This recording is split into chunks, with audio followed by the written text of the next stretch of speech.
Ya, Saudara, pengurus keluarga negeri antara atau KNA periode 2025 hingga 2030 resmi dilantik pada Sabtu malam 7 Februari 2026. Pelantikan tersebut diharapkan tidak hanya menjadi ajang seremoni, tetapi mampu menghadirkan kontribusi nyata bagi masyarakat Aceh, khususnya Aceh Tengah dan Bener Meriah. Pengurus keluarga negeri antara atau KNA periode 2025 hingga 2030 resmi dilantik di Ballroom Hotel De Pade, Aceh Besar, Sabtu malam 7 Februari 2026.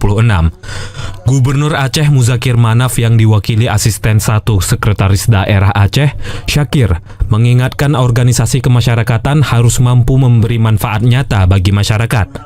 Terlebih, Aceh saat ini masih menghadapi berbagai persoalan, mulai dari dampak banjir hingga longsor yang melanda sejumlah wilayah, termasuk Aceh Tengah dan Bener Meriah.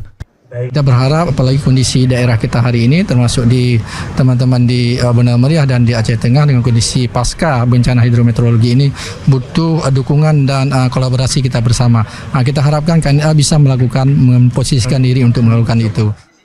Untuk 5 tahun ke depan, KNA akan dipimpin oleh Sofian Griantara sebagai Ketua Umum, didampingi Sekretaris Umum Sahdan Syah Putrajaya dan Bendahara Umum Harbiah Gani.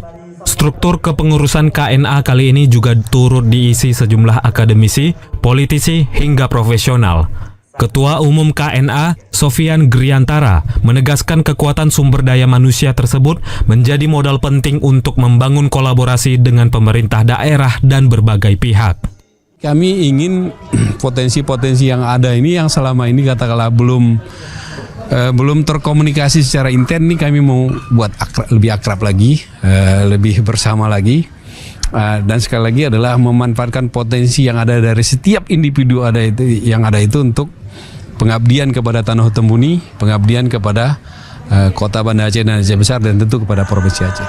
Sofian menambahkan, kehadiran KNA yang merupakan organisasi berbasis kedaerahan tidak hanya mampu menjaga solidaritas, tetapi juga berperan aktif dalam mendukung pembangunan dan menjawab kebutuhan masyarakat, khususnya di Aceh Tengah dan Bener Meriah.